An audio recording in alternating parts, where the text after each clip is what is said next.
Good morning friends, তোমরা সবাই কেমন আছো? আমি ভালো আছি, চলে যাচ্ছে আমার জীবন চ্যানেলে তোমাদের ওয়েলকাম। তোমরা ভালো থেকো, সুস্থ থেকো, সাবধানে থেকো, সবাইকে সাবধানে রেখো। যারা আমার দূরের বন্ধু তাদের জন্য উড়ান্ত ভালোবাসা, যারা আমার কাছের বন্ধু তাদের জড়িয়ে ধরে ভালোবাসা। তোমরা আমার সাথে থেকো, তোমরা আমার পাশে থেকো। এখন বাজলো 8:30, এখন থেকে আমি আমার ব্লগটা শুরু করলাম। আশা করি ভালো লাগবে, চেষ্টা করি তোমাদের ভালো লাগে যাতে তেমনভাবেই করার। জানি না কী হবে। হ্যালো বন্ধুরা, দেখো এখানে আমি এখন এই বিছানাটা ঝেড়ে বালিশগুলো সুন্দর করে গুছিয়ে বিছানার চাদর গুছিয়ে সব ফিটফাট করে রেখে চেয়ারগুলো পরিষ্কার করে, কারণ এগুলো সব অগোছালো থাকে। সকালবেলা উঠে আমি সবটা করার চেষ্টা করি। আর আমার পথটাকে দেখো, আমি সারাদিন করি না, কিন্তু সকালবেলা উঠে সমস্ত ক্লিন করে ফেলি। তো সেগুলো তোমাদের সঙ্গে রোজ শেয়ার করা হয় না, আজকে শেয়ার করছি যখন সবটাই দেখছো। আর দেখো আমার কর্তা আমার গাছের সমস্ত ফুল তুলে ওর ঘরে ও ঠাকুরগুলোকে সুন্দর করে সাজাচ্ছে।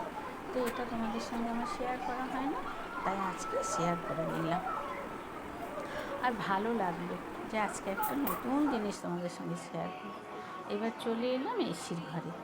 এসির ঘরে এসে এসির ঘরের বিছানার চাদরটাকে ঝেড়ে একদম পরিপাটি করে রাখলাম, কারণ রাত্রিবেলায় এই বিছানার ওপর প্রচণ্ড হামাগুড়ি খেলা হয়। কুচা থাকলেই তো জানো একটু অগোছালো হয়ে যায়। আর এই বিছানায় না তোষকটা ঠিক মাপ না, জানো তো। ওই যে তোমাদের কিছুদিন আগে দেখালাম না যে কিছুটা তক্তা দিয়ে কিছুটা খাট বাড়ালাম, দিয়ে তারপরে বেঞ্চির মতো করে বাড়িয়েছি, এবার তোষকটা বাড়াইনি। আমি বলছি আগে আমার নাতি নাতনিদের পালা শেষ হবে, তারপরে তোষক পাল্টানো হবে। তো দেখো এখন আমি কি করবো বলো তো, চুলটাকে ঠিকঠাক পরিপাটি করে গুটিয়ে নিলাম, নিয়ে এইবার আমি ঘরের আসবাবপত্রগুলো একটু নিট অ্যান্ড ক্লিন করে মুছে নিচ্ছি। অনেক দিন রোজ আমার হয় না, জানো তো, রোজ হয় না। এবার তোমরা তো দেখোই আমি কি করি, সেজন্য রোজ করতে পারি না। তো আর আমাদের না ঠিক টাইমলি খাবার চাই, 1:30টায় ভাত, সকালে 9:30 থেকে 10টার মধ্যে ব্রেকফাস্ট। আমি তো উঠি 8টা 8:30, কী করে আমি ব্রেকফাস্টটা দেবো? তাহলে ব্রেকফাস্টটা যদি দিতে যাই ঠিক টাইমে, তাহলে এগুলো কী করে পরিষ্কার করবো বলো? আমি সবসময় চাই একতলাটা নিট অ্যান্ড ক্লিন করে রাখার, কারণ দুটো ঘরেই তো আমরা ইউজ করি বলো। আর দেখো না, ওই শোকেসের মাথায় প্রচণ্ড পরিমাণে ঝুল পড়েছিল। এখন না খুব পায়ে ব্যথা, জানো তো, টুলে উঠতে ভয় করে। তো তার জন্য এই ছোট্ট টুলটা পুচা নিয়ে এসে ওইটা একটু ঝেড়ে নিলাম। আর সোফাটা তো জানো, এটাও তাই, সোফাটাও অগোছালো হয়ে থাকে, কারণ পুচা তো একতলায় সারা দিন থাকে, খালি দুপুরবেলায় আর রাতের বেলায় ওর মায়ের কাছেও ঘুমাতে যায়। 4টে থেকে 7টা, দুপুরবেলায় 4টে পর্যন্ত আমার কাছেই থাকে, মানে ঘুমিয়ে যায়, ঘুম পাড়িয়ে দিই। দিয়ে ওই জন্য সোফাটাকে নিট অ্যান্ড ক্লিন করে পেতে নিলাম। আমি চাই একটু সকালবেলা একতলাটা পুরোপুরি বেশ পরিষ্কার পরিচ্ছন্ন করে রাখার জন্য। তো দেখো, আর বারান্দাটা আমাদের কাছে দারুণ, মানে প্রেফার করছে। পুচু তো থাকেই, আর আমরাও বারান্দায় থাকতে খুব পছন্দ করি। এই বারান্দাটা এখন আমাদের নিজেদের, মানে খুব ভালো একটা জায়গা। দেখো কর্তা আমার গণেশ বাবাকে ফুল দিচ্ছে, তারা আমাকে ফুল দিচ্ছে, ফুল তুলেছেও। তো দেখো এবার চলে এলাম রান্নাঘরে দেখলাম যে তোমার কিছু কাপ ডিশ বেসিনের উপর পড়ে রয়েছে। তা ভাবলাম এগুলো একটু সাদা তো, কাঁচের গ্লাসের মতো কাপ, তাই জন্য আমি কী করলাম, একটু সার্ফ দিয়ে পরিষ্কার করে মেজে নিলাম। মেজে নিয়ে ভাবলাম এইবার আমি আমার নিজে ফ্রেশ হতে যাব। তো পুরো ভিডিওটা যদি তোমাদের সারা দিন আমার কাজটা দেখায়, তোমরা পাগল হয়ে যাবে। তো যাই হোক, এখানে চলে এলাম পুজো আজা করে, চা খেয়ে, পূর্ণ কেটে তারপরে তোমাদের কাছে এলাম। আর এখানে ঘি করলা ভাজছি, দেখো এটা আমার ছেলের জন্য ভাজার বিশেষ প্রয়োজন, কারণ আমরা ঘি করলা অতটা পছন্দ করি না, পিউরানি, আর আমার ছেলে খেতে ভালোবাসে। দেখো এখানে পেঁপে আলু কেটে নিয়েছি, টমেটো কেটে নিয়েছি, পটলগুলো ভেজে নিলাম, একটা কড়াইয়ে মাছ ভাজছি আর একটা কড়াইয়ে ঘি করলাগুলো ভাজছি। তো তারপরে পিউরানি বলছে, ও মা তোমার ছেলে আসবে না। এ দেখো পূজার জন্য কেটেছি, দুটো রাজভোগ নিয়ে এসেছি। আর কেন বলো তো, এই দুটো আমার মায়ের জন্য আলাদা করে আমি বাইরে রেখেছিলাম, ফ্রিজে রাখিনি। তো কী জানি বলা তো যায় না, ফ্রিজের জিনিস তো মা খায় না, তোমাদের বলেছি আগেই। তো দেখো একদিকে মাছ আর একদিকে ঘি করলা ভাজছি, আর এই পটলগুলো ভাজবো, এটা দিয়ে আলু দিয়ে পেঁপে দিয়ে একটা মাছের ঝাল করবো। আর আমার কথা না, ঘি করলা খাওয়া যায় না, তো তার জন্য ওর জন্য দুটো বেগুন ভাজা রেখেছি। এই সরি, বেগুন ভাজা বলছি, পটল ভাজা রাখলাম। তো দেখো এখন তোমাদের আমি কড়াইটা দেখাচ্ছি না, তার কারণ হচ্ছে তোমার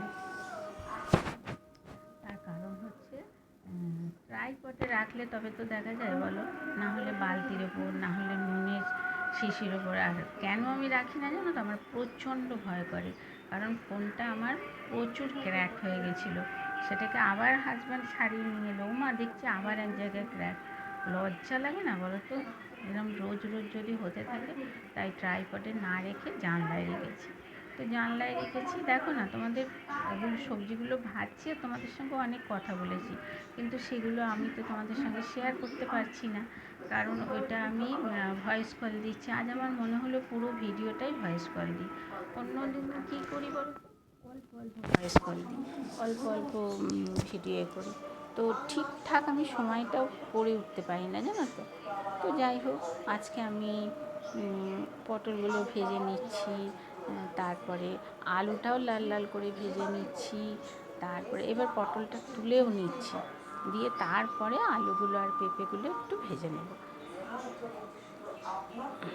দেখতে থাকো, আমি আমার মতো করে রান্না করি, তোমাদের ভালো লাগলে তোমরা আমার পদ্ধতিতে রান্না করে দেখতে পারো। আর দেখো ছোট্ট হাঁড়িতে আজকে ভাত বসালাম, কারণ আজ আমার ছেলে বললাম দুপুরবেলায় খাবে না, তার জন্য আমি ছোট্ট হাঁড়ি করে ভাত বসালাম। আর তোমার আজকে কিছু তো রান্না করছি না, মাছের ঝোল আর ঘি করলা ভাজা। আমার ছেলের জন্য একটু বেশি বেশি রান্না করতে হয় জানো তো। তো যাই হোক, হাঁড়িতে দেখো চালটাও আমি ধুয়ে নিলাম, চালটা ধুয়ে নিয়ে বাটির মধ্যে রাখলাম, রেখে হাঁড়ির মুখেতে বসিয়ে দিলাম। তো এবার ততক্ষণে গরম হতে থাকবে জলটা, জলটা গরম হয়ে গেলে তারপরে চাল দেবো। তোমরাও এইভাবেই দেবে জানো, হয়তো কেউ দাও, আমি বলছি না যে দাও না। তো যাই হোক, জলটা গরম হয়ে গেলে আবার দেখো জলটা ফুটবে, যে আমার চালটাও কিন্তু গরম হয়ে যাবে। তো যাই হোক, এরপর আমি এখন কি করব, ওই তোমাদের পটল আলুটা ভেজে তুলে নেব, তারপরে পেঁপেটা ভাজবো, তারপরে ভেজে নেওয়ার পরে এবার কী করছি বলো তো, কাঁচা লঙ্কা চিড়ে নিচ্ছি, কারণ তোমরা তো জানো আমি বাটা লঙ্কা খাই না, আর তার জন্য আমি লঙ্কা চিড়ে দিই। চিড়ে দিলে হয়তো বেশি লাগে, 6টা 7টা 8টা, আর বেটে দিলে হয়তো 2টো প্রচণ্ড ঝাল লঙ্কাগুলো। তো তার জন্য তোমাদের সঙ্গে কত কথা বলেছি দেখো, কিন্তু ভয়েস কল দিতে গেলে তো কথাগুলো শোনানো যায় না। তো যাই হোক, দেখতে থাকো, আশা করি ভালো লাগবে, আর আমার পদ্ধতিতে তোমরা রান্না করে দেখো, তোমাদেরও ভালো লাগবে। আশা করি তোমরা করো, কিন্তু যাই হোক,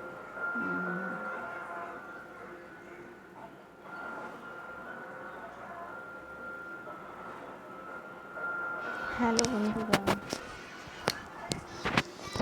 দেখো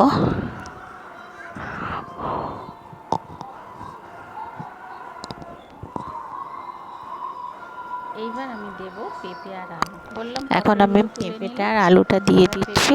ও দেখো তোমাদের দেখাচ্ছি, আসলে কি বলতো, ফোনটা রেখেছি আমার সামনে একটা কাঠের ইয়ের উপর, তো পেঁপে আলুটা দিয়ে দিচ্ছি, সেই জন্য তোমাদেরকে দেখাচ্ছি।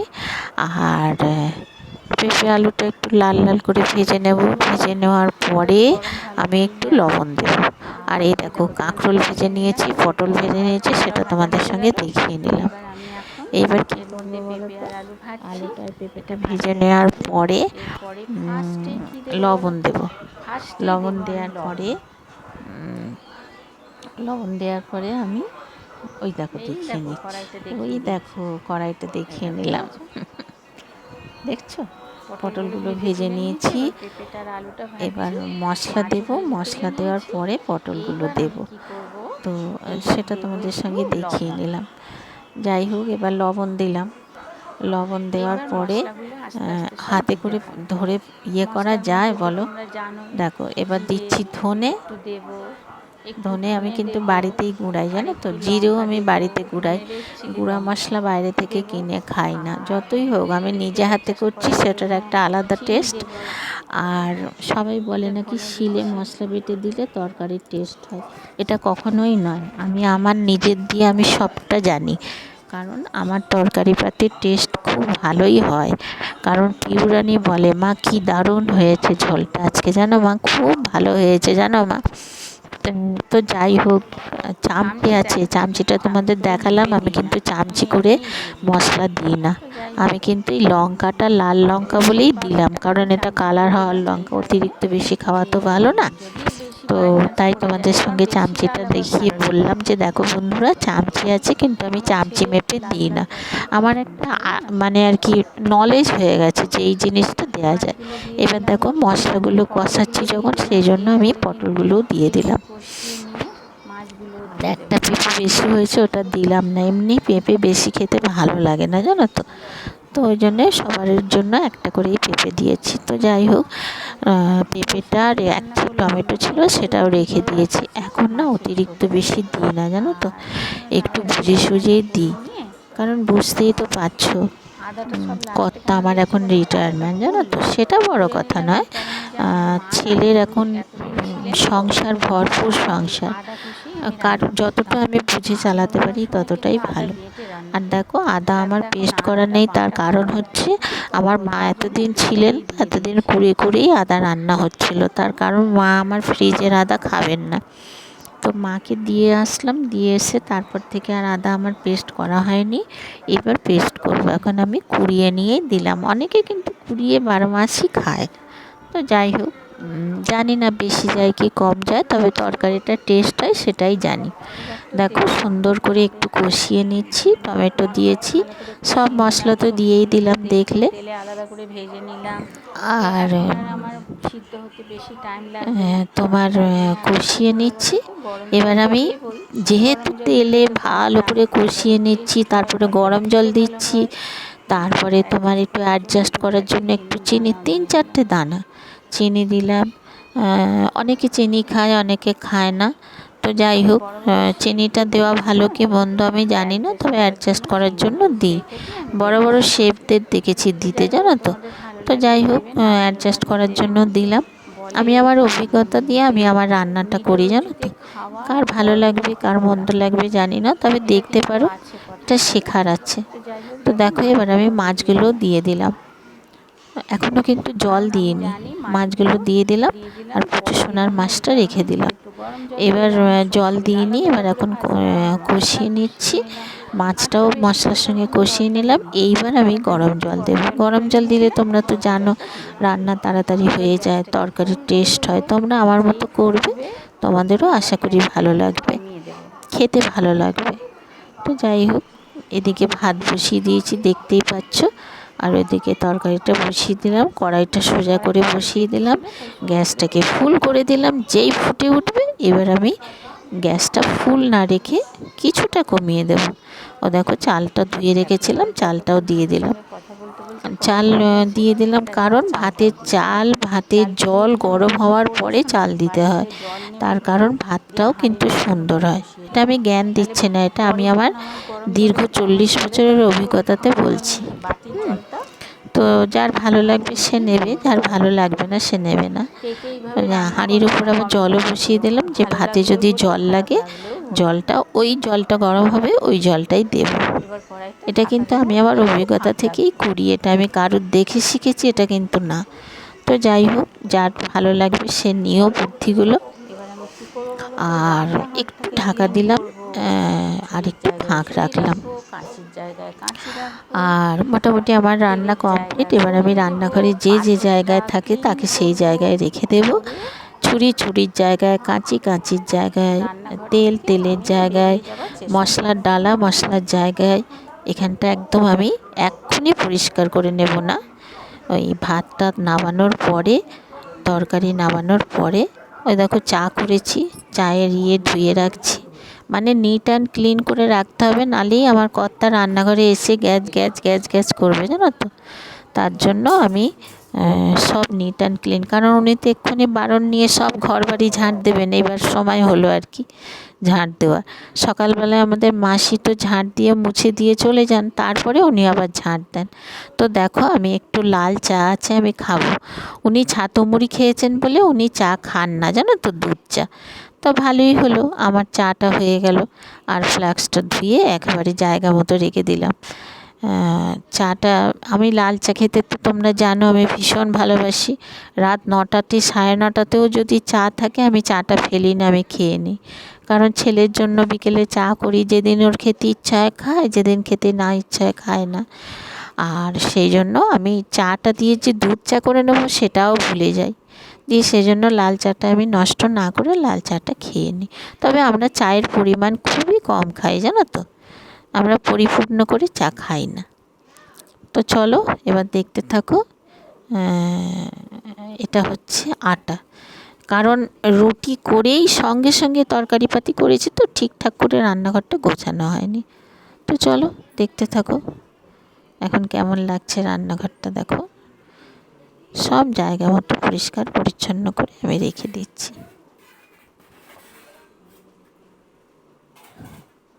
হ্যাঁ, এখানে আবার বাসন আছে, জানো তো, বাসনটাও তুলে নিচ্ছি, কারণ প্রচুর মা পুচুকে খাওয়াবে, খাইয়ে আবার সকালবেলায় ওকে একটু লেখায়। কারণ দেখো, তোমরা হয়তো বলবে এইটুকু বাচ্চাকে পড়ায় না গো, স্কুলে ভর্তি করতে গেলে মা বাবারও এখন পরীক্ষা নিচ্ছে, কী অবস্থা বলো। তার জন্য আমার কর্তা এখন এলো থেকে একটা ফোন দিয়েছি, জানো তো, ফোনটাকে ঠিক করার জন্য। তো উনি নাকি ওখান থেকে, আমার একটা ফোন বলে না আমার খুব অসুবিধা হয়, জানো তো, কেউ ফোন করলে আমি ভিডিও করলে বুঝতে পারি না। দিয়ে উনি ভীষণ রাগ করছেন, ভীষণ চেঁচামেচি করছেন। আমি তখন বলছি আহারে এই রোদের মধ্যে তোমাকে আবার আসতে হয়েছে। উনিও ওনার ফোন নিয়ে যান না, উনি একটা ছোট্ট ফোন আছে ওইটা বাইরে নিয়ে যান কোনো কোনো সময়। আমি বলছি যে হে, বলছে আমার ফোনেও ফোন করেছি তুমি ধরোনি, তোমার ফোনে ফোন করেছি তুমি ধরোনি। আবার এদিকে পুচু সোনাকে খাওয়ায় বলে ওর মা সে কী সব ফোনেতে চালায়, জানো তো, কি মুরলি না মুগলি কি চালায়। এবার আমি কিচ্ছু শুনতে পাইনি, আর উনি ভীষণ চেঁচামেচি করছিলেন। তো ওনার সঙ্গে কথা বলতে বলতে এই জায়গাটা একটু বোর হয়ে গেছে, জানো তো। তো যাই হোক, এটা তোমরা ক্ষমা স্বীকার করে নিও, আর কী করবো বলো, কিছু করার তো নেই, বলো। চলো।